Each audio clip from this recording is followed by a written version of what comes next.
महाराष्ट्राच्या इतिहासात सातारा जिल्ह्याला एक वेगळं आणि मानाचं स्थान आहे। सह्याद्रीच्या कुशीत वसलेला हा जिल्हा गड किल्ल्यांचा जिल्हा म्हणून ओळखला जातो। छत्रपती शिवाजी महाराजांच्या स्वराज्य स्थापनेत या किल्ल्यांनी दिलेला भक्कम आधार आजही इतिहासाच्या पानात सुवर्णाक्षरांनी नोंदवलेला आहे। आपण बघूया साताऱ्याच्या ऐतिहासिक गड किल्ल्यांवर आधारित आमचा हा विशेष रिपोर्ट।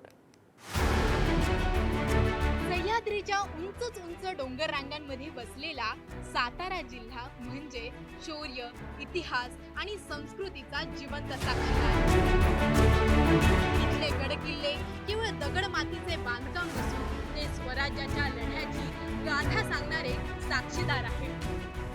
प्रतापगड, अजिंक्यतारा, सज्जनगड, वासोटा, चंदनवंदन यासारखे किल्ले आजही अभिमानाने उभे आहेत।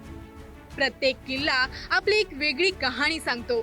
कुठे पराक्रम, कुठे अध्यात्म, तर कुठे निसर्गाची अप्रतिम किमया।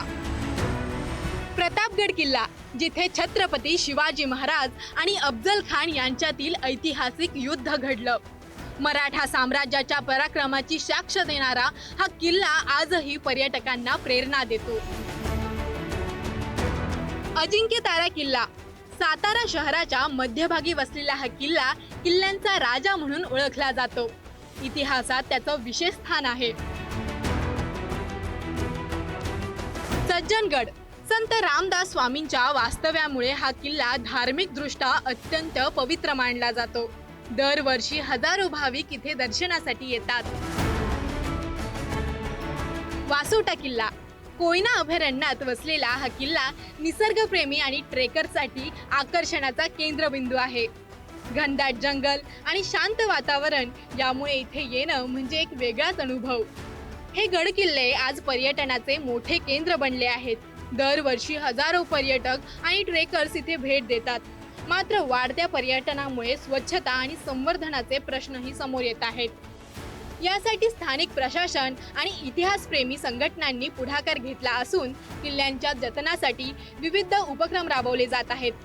राज्य शासनामार्फतही सध्या संवर्धनाची कामे युद्धपातळीवर सुरू आहेत।